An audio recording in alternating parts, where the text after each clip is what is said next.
noches, hermanos, ¿cómo están ustedes? Como todos sabemos, ¿no? Es un tiempo especial.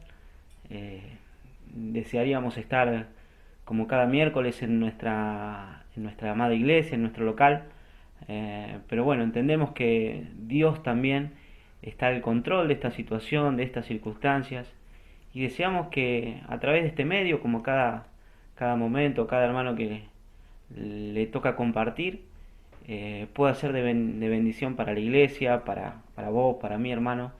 Y bueno, esta noche simplemente quisiera considerar, apreciar algunas cuestiones que tienen que ver con actitudes de un gran siervo de Dios, Nehemías.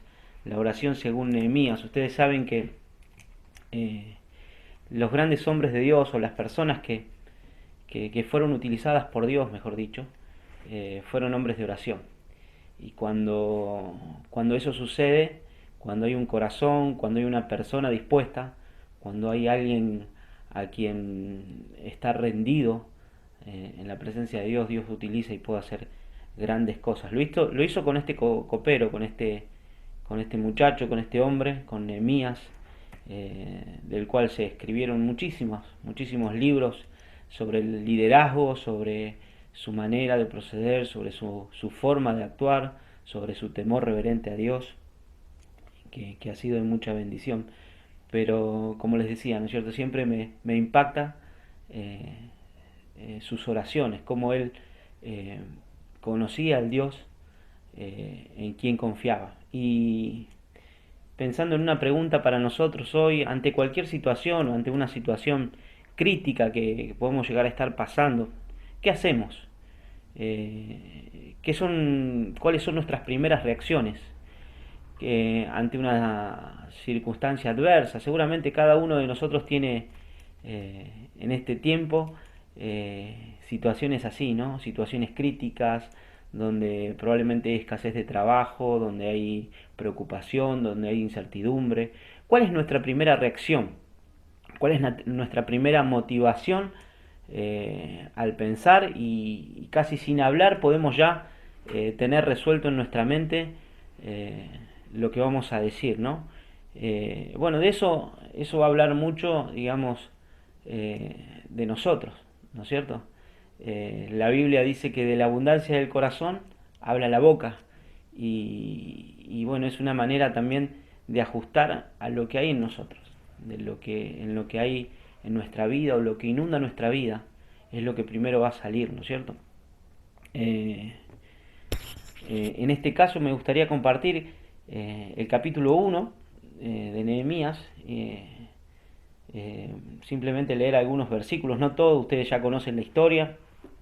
Él estaba en Susa, en la capital del reino, tenía un oficio bastante interesante, si bien su oficio tenía que ver con la cercanía del rey, también era muy propio de la época el poner en riesgo su vida, pero a su vez tenía ciertas ventajas. Una de ellas era intimidar con el rey, con el señor de la tierra. De aquel momento era uno de los poderosos más grandes del mundo conocido.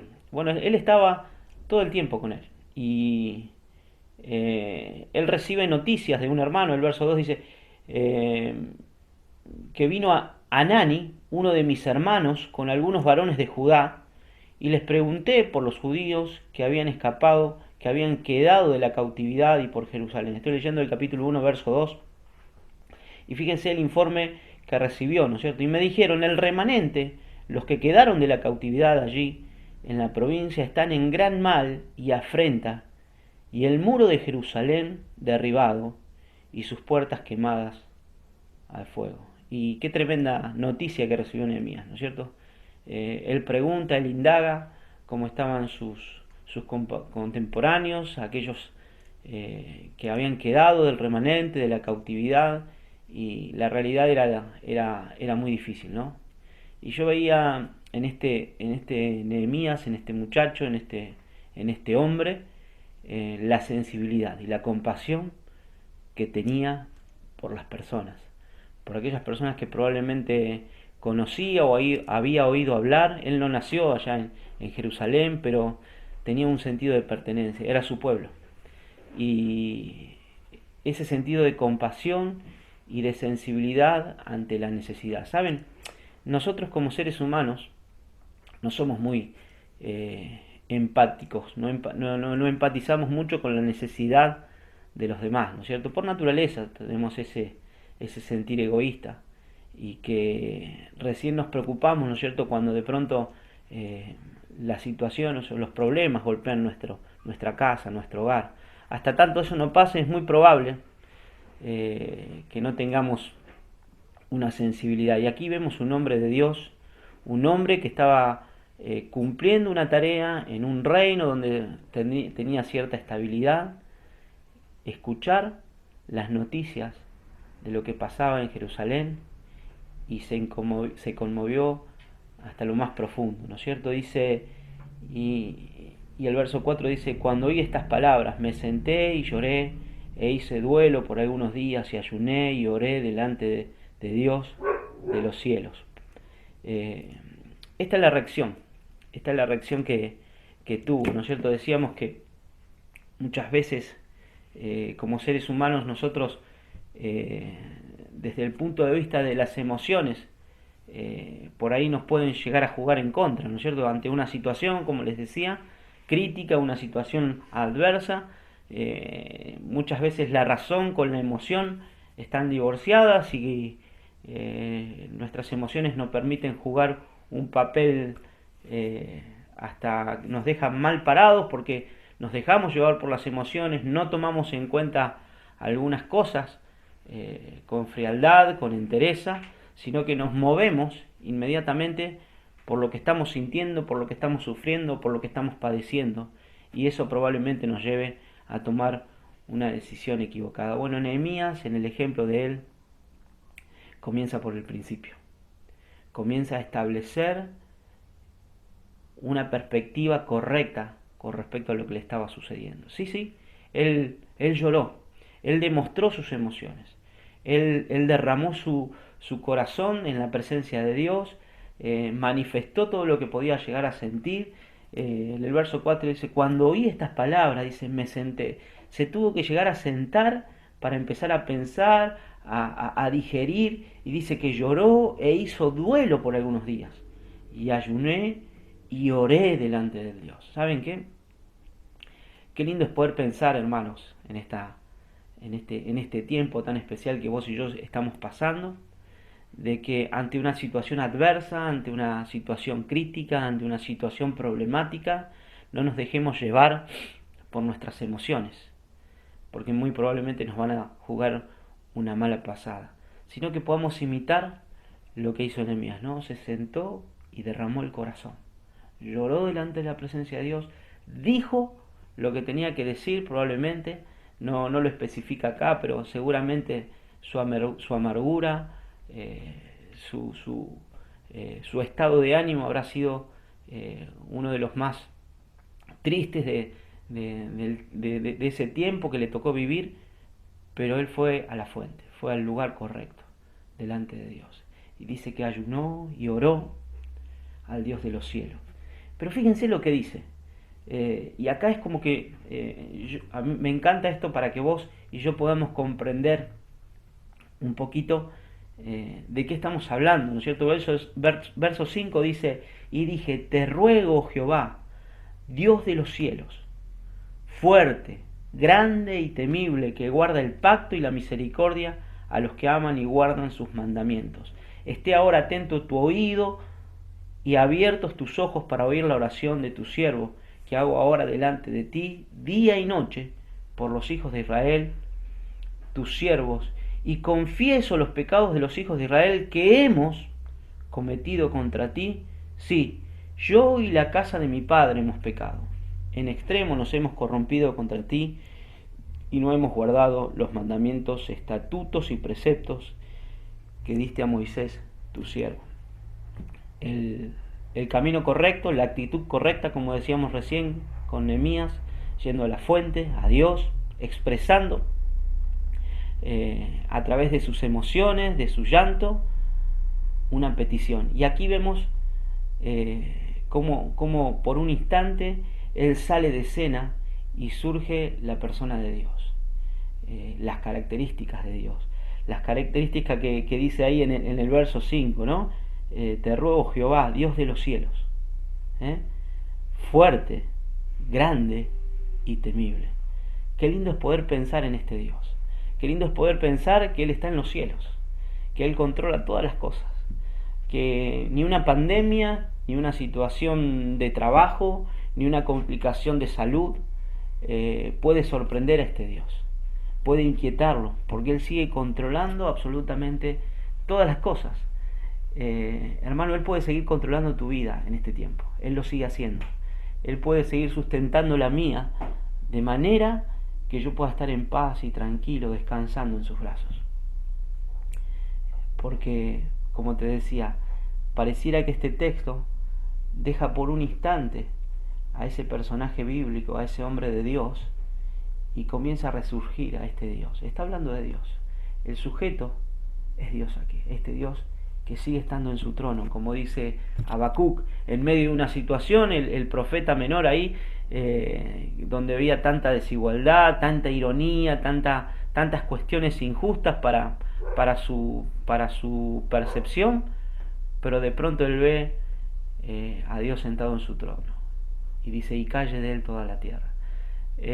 Jesús mismo, cuando comienza a orar y los discípulos le piden que le enseñe a orar, dice, Padre nuestro que estás en los cielos. Hermano, esta es la seguridad y la esperanza que tenemos nosotros, y a la que te invito que vos te aferres y me aferre yo también, y estimularme día a día. Él está en los cielos, Él está controlando absolutamente todo. A veces en nuestra vida tenemos una tendencia a que reinen otras cosas, a que reine en nuestro corazón nuestro propio egoísmo, nuestro propio orgullo, nuestra propia autonomía en nuestro pensar, en nuestras decisiones. Que entendamos hoy lo que hizo Nehemías, para poder, como él hizo, ¿no?, derramar el corazón a la fuente, a aquel Dios temible, poderoso y que escucha el clamor de su siervo. El Salmo 139, el salmista habla ya en el verso 20, 21, dice, examíname, oh Dios. Quizás en esta noche vos y yo tengamos que examinarnos, a ver si tenemos esa dimensión acertada, esa visión acertada que Nehemías tuvo de que Dios sigue en su trono, sentado en su trono. Y por hoy, a través de la palabra y del Espíritu Santo, hoy vos y yo nos podamos dar cuenta que probablemente hay otras cosas que están gobernando nuestro ser, en nuestro interior, en nuestro corazón. La inseguridad, el deseo de salir corriendo muchas veces por circunstancias que nos tocan vivir de cerca. Te repito, descansemos en Dios. Él está en los cielos. A Él nada lo sorprende. Y Él está pensando en cada uno de nosotros, como lo hizo también en este varón de Dios.